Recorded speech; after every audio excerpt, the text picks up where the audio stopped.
Fora do script. Fora do script. Fora do script. Fora do script. Fora do script.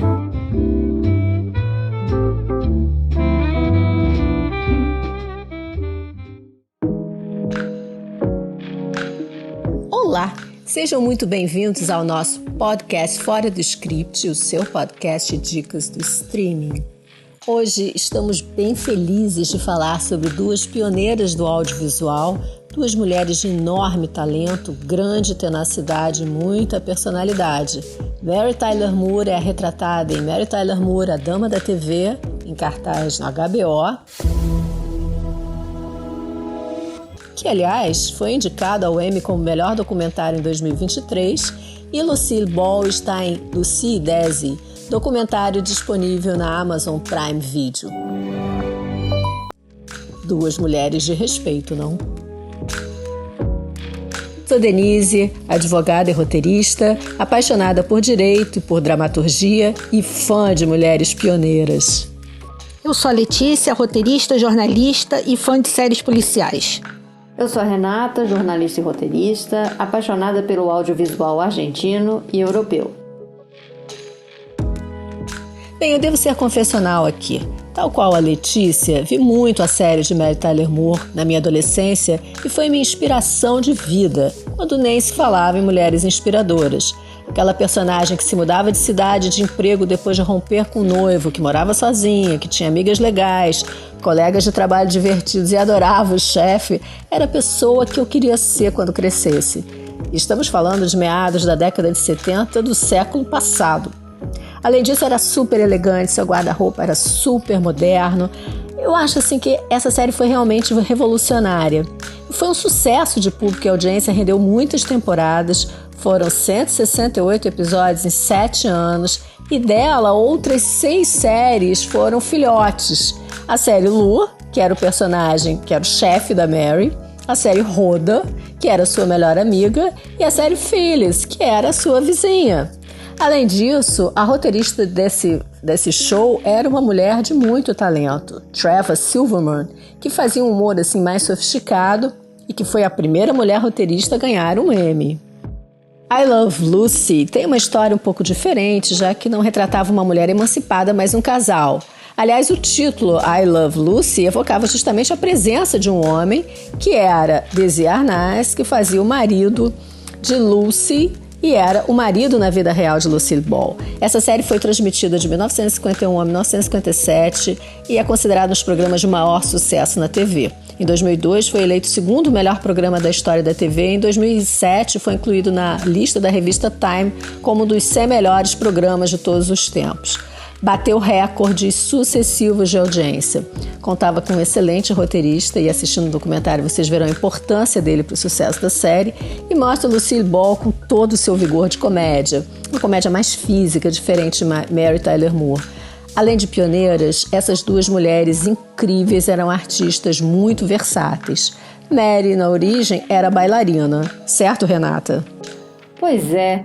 Esse é um fato interessante porque a Mary Tyler Moore, como atriz, ganhou 5 Emmys, 2 Tonys, 3 Globos de Ouro, uma indicação ao Oscar, entre outros prêmios. Só que ela se diz frustrada porque ela achava que não dançava bem.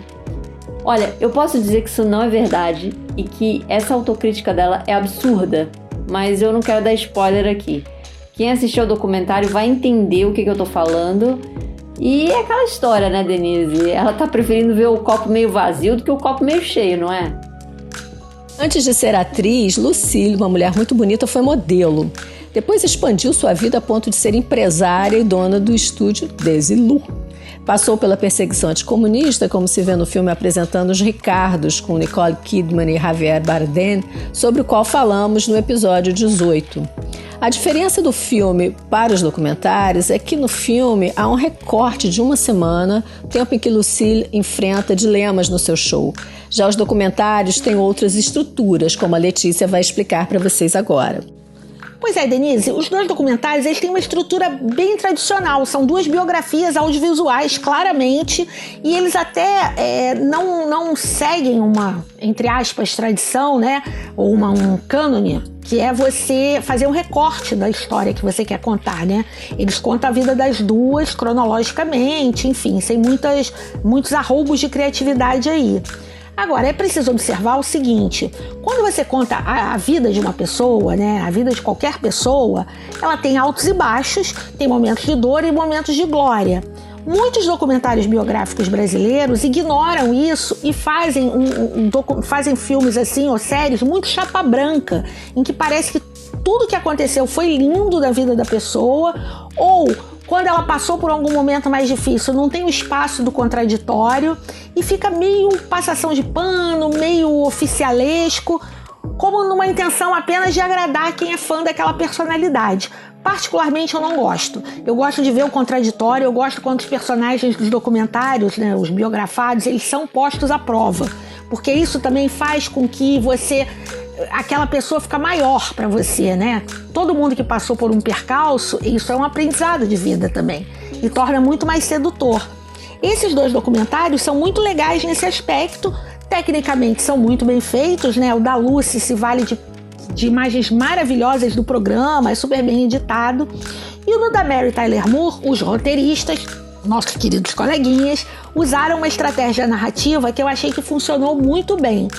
Toda vez que tem alguém falando da Mary Tyler Moore, você não vê a pessoa, você ouve a pessoa e essa fala, né, ela é ilustrada por imagens da própria Mary, seja ela com aquela pessoa ou seja ela em ação, numa fotografia, num vídeo, numa cena, enfim.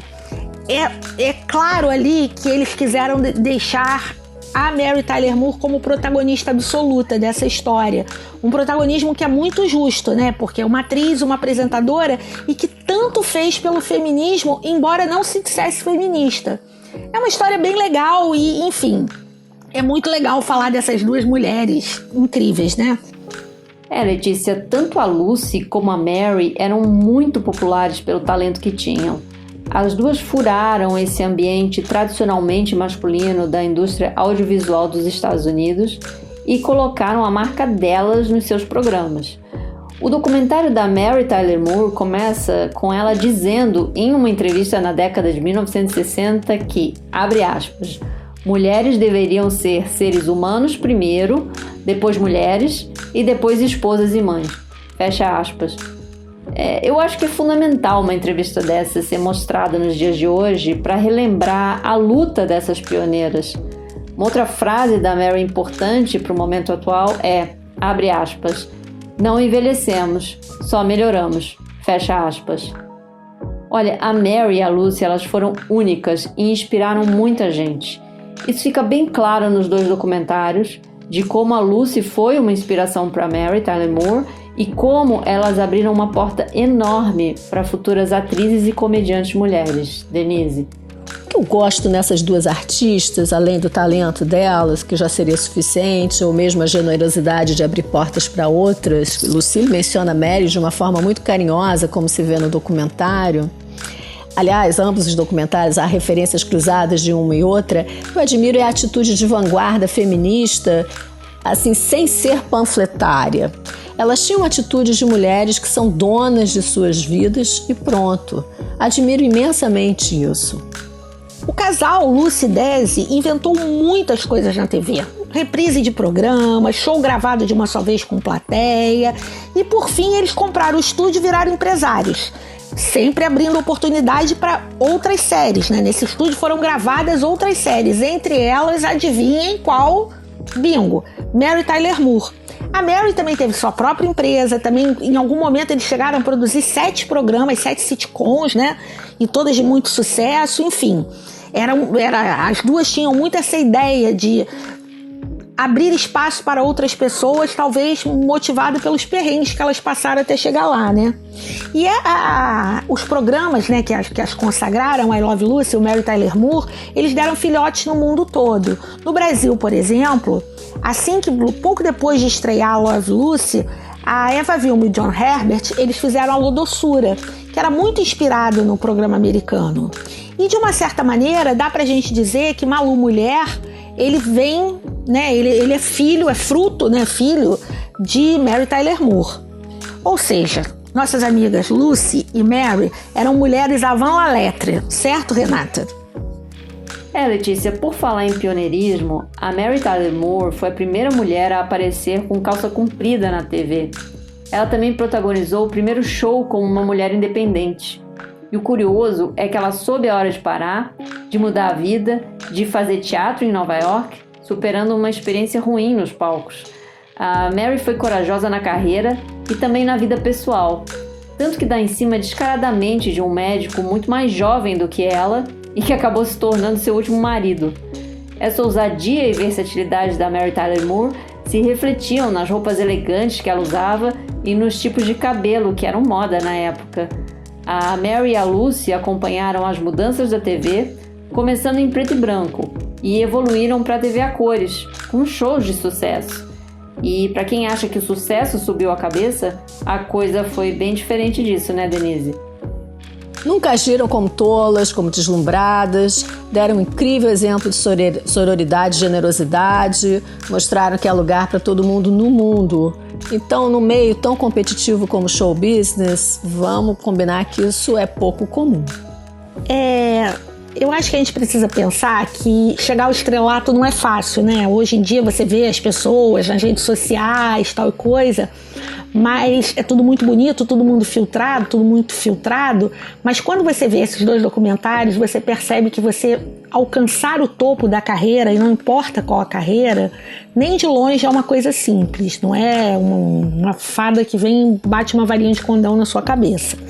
Então você percebe que a Lucy e a Mary, elas tiveram muitos problemas na vida pessoal que estão diretamente ligados ao sucesso profissional. Não tem como, entendeu? A Lucy viveu um casamento, ela casou com um homem por quem ela era apaixonada e que era apaixonado por ela, e eles não tinham tempo de ficar juntos. O casamento foi se desgastando ao mesmo tempo em que o I Love Lucy virava um hit mundial.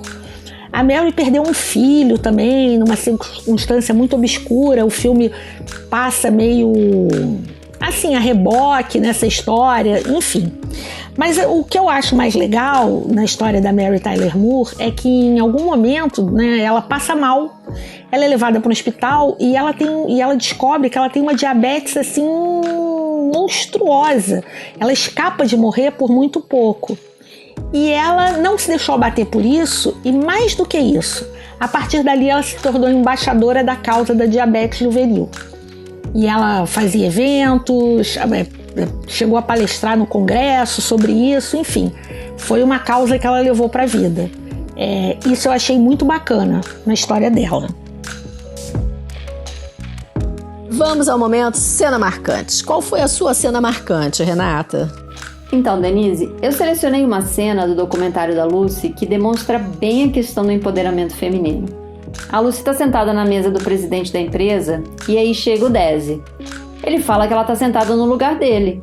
Ela simplesmente pega uma plaquinha e coloca a palavra vice antes da palavra presidente na indicação de quem ocupava aquele posto. Ou seja, se aquele era o posto dele, então ele não poderia ser o presidente, porque a Lucy era a chefona e o Desi que se colocasse no lugarzinho dele. Qual foi a sua cena marcante, Letícia? Olha, rever Mary Tyler Moore me deixou bem comovida, porque eu era espectadora assídua da série e jamais tinha me dado conta de quanto ela foi importante para eu entender o papel das mulheres no mundo, o papel que a gente poderia exercer, né, que ela já exercia naquele momento, que a gente poderia e pode exercer, né? Em vários momentos eu tive vontade de chorar porque eu comecei a lembrar um pouco da minha infância, do final da minha infância, da minha adolescência, que é o período que a série passou no Brasil, que é um pouco depois da série ela começou a passar no Brasil 3 ou 4 anos depois que ela já tinha estreado nos Estados Unidos, né? Então, a cena, em alguns momentos eu fiquei com vontade até de chorar, porque você começa a fazer associações, enfim. E vem daí a cena marcante que eu escolhi. No último episódio do Mary Tyler Moore, que foi ao ar, o episódio tem uma despedida. Os personagens se despedem em cena numa metalinguagem da despedida do show, né, da sitcom. E a Mary, no roteiro original, ela não tinha essa despedida. E ela pediu para ter essa despedida, porque ela também queria fazer a homenagem dela às pessoas que foram a família dela durante aqueles 7 anos, né? E isso é muito emocionante, porque quem já trabalhou por muito tempo em equipe sabe que tudo na vida acaba, lógico, e que em algum momento, quando você seja bem ou mal sucedido um trabalho, a formar uma equipe, estar numa equipe, fazer coisas em grupo, te dá esse sentimento de pertencer, né? Quando aquilo acaba, ele mistura saudade, melancolia, felicidade pelo que deu certo. É um momento muito marcante na vida de todos nós. Então, assim, ver aquilo na tela foi muito emocionante para mim, porque eu me lembrei do último capítulo, de estar assistindo o último capítulo, né? E nesse momento eu chorei. E na hora, assim, agora quando eu estava aqui escrevendo, eu me lembrei de um verso do Tom Jobim, né? Que ele fala que é desconcertante rever um grande amor. Para mim foi desconcertante rever a Mary Tyler Moore. Rever amores sempre traz um turbilhão de sentimentos mesmo. Vamos agora à dica da podcaster. Contem lá, podcasters! Já que a gente está nesse espírito, né, de apresentadores de televisão, programas, séries que marcaram a TV brasileira e mundial, eu queria sugerir, dar minha dica de podcaster, né, que é o documentário A Super Fantástica História do Balão. É a história do Balão Mágico, né, um grupo infantil, quem não sabe, um grupo infantil que fez muito sucesso no Brasil, teve músicas gravadas com todos os astros da MPB da época, enfim, era um grupo muito, muito, muito, muito famoso mesmo. E esse documentário, para mim, os super fantásticos desse documentário são os roteiristas, porque eles conseguiram fazer uma coisa incrível. Eles conseguiram contar essa história sem as imagens dos 1000 programas que foram ao ar na TV Globo. Hoje o Grupo Globo não tem, por praxe, né, não cede suas imagens para produções de fora. Então os roteiristas sabiam que eles não iam ter esse material. E mesmo assim eles conseguiram criar 3 episódios muito enxutos, muito bem contados, com muita história, com muita ponto de virada, com gancho, com tudo, usando um recurso que para muitos pode parecer ultrapassado, que é a ideia da pessoa falando, né, dessa lavação de roupa suja, mas que funciona muito bem. Então, assim, parabéns, é um documentário que vale muito a pena assistir. E eu deixo aqui uma dica para os produtores. Se um roteirista fala para você que dá para contar aquela história, mesmo que você não tenha imagens que façam cara crachá, confia, porque eles sabem o que eles estão falando. É verdade, Letícia. Eu fui assídua telespectadora do Balão Mágico, comecei a ver esse documentário e gostei muito. Bom, já que a gente falou de independência feminina, eu me lembrei de uma comédia sueca que eu vi recentemente na Netflix que se chama O Ano em que Comecei a Vibrar por Mim. É a história de uma mulher que vê a vida dela virar de cabeça para baixo e tem que recomeçar. Para isso, ela precisa se descobrir e valorizar tudo aquilo que conquista, incluindo o prazer. É um filme despretensioso, mas que ecoa um pouquinho dessa vibe das nossas pioneiras. E por falar em dica, a Denise tem uma novidade maravilhosa. Conta aí pra gente. Bom, como você, Renata, eu sou fã do audiovisual argentino e adorei as obras que foram o assunto do podcast passado. Então eu resolvi conferir em loco o prédio em que rodada a série El Encargado e resolvi tirar fotos porque estive em Buenos Aires e não conheci o bairro Belgrano. Depois de tirar a foto, o porteiro do prédio, ou El Encargado, se aproximou de mim e disse que a 2ª temporada já havia sido transmitida e a 3ª finalizada, mas ainda não transmitida. Para nós aqui no Brasil apenas está disponível a 1ª. Então fica a dica para Star Plus deixar logo disponível para nós outros a 2ª temporada, porque essa série virou um xodó nosso. Para quem quiser conferir a foto, é só dar uma olhadinha nas nossas redes e ver o destaque do episódio 33, onde está esta que vos fala. Chegamos ao final do episódio, contamos com seus likes e compartilhamento do podcast para quem quer boas dicas em cartaz nas plataformas. Nosso perfil no site padrim.com, que está aqui na descrição, também conta com a sua contribuição, que será sempre muito bem-vinda em qualquer valor. Até a próxima, pessoal. Traremos outras surpresas para vocês em breve. Fora do script. Fora do script. Fora do script. Fora do script. Fora do script.